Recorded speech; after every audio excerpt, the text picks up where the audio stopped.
IRA Justice Center over the last 15 years has helped over 14,000 women and children receive justice.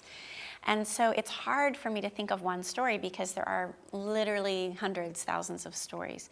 I've already shared with you some examples of clients who are facing different cultural practices and things of that nature.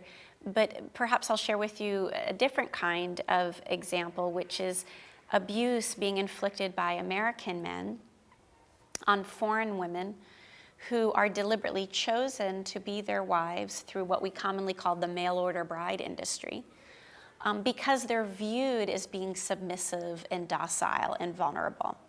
Many of these women that were coming to us were from Eastern Europe, although they can be from any country in the world.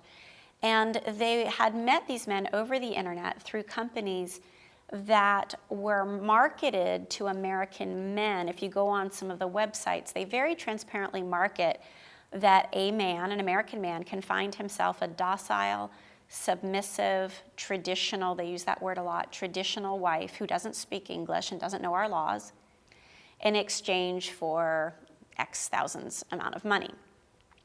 The website on her end, so we had a client, for example, who was a part of a Ukrainian, she was Ukraine, and her website was called marriagepartnersusa.com, and it marketed progressive, wonderful American men who do laundry and like to help with dishes.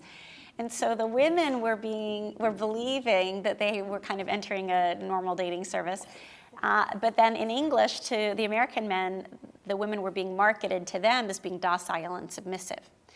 And so the men would woo the women over the internet, and you might think it's like Match.com, but it's not, because of the power imbalance. With Match.com, the man and the woman pay equally. They control how they're being portrayed and marketed equally. On these websites, he pays, she's the product. She does not pay to be a part of it. She's actually recruited, usually, in the streets of the Ukraine or in Russia or other places. And he usually pays a pretty high price for the services. And then she doesn't control how she's being marketed. And we've had many clients who are actually very surprised by how they were being portrayed on the internet to these men. So the men meet them, they woo them. We've had clients who express to us great romantic gestures, lots of flowers, paying for things for their parents. They think, oh, this is a wonderful man. He really loves me. He must be good. He will provide for my family, which particularly if you're in an impoverished country, there's a lot very attractive and securing about. That's true for American women too, to be honest. He wasn't the doctor that he told her she was. In fact, he was an electrical repairman. Lots of these kinds of things. And then perhaps she ends up being abused, and she doesn't know the laws. She doesn't know English. She doesn't know the system.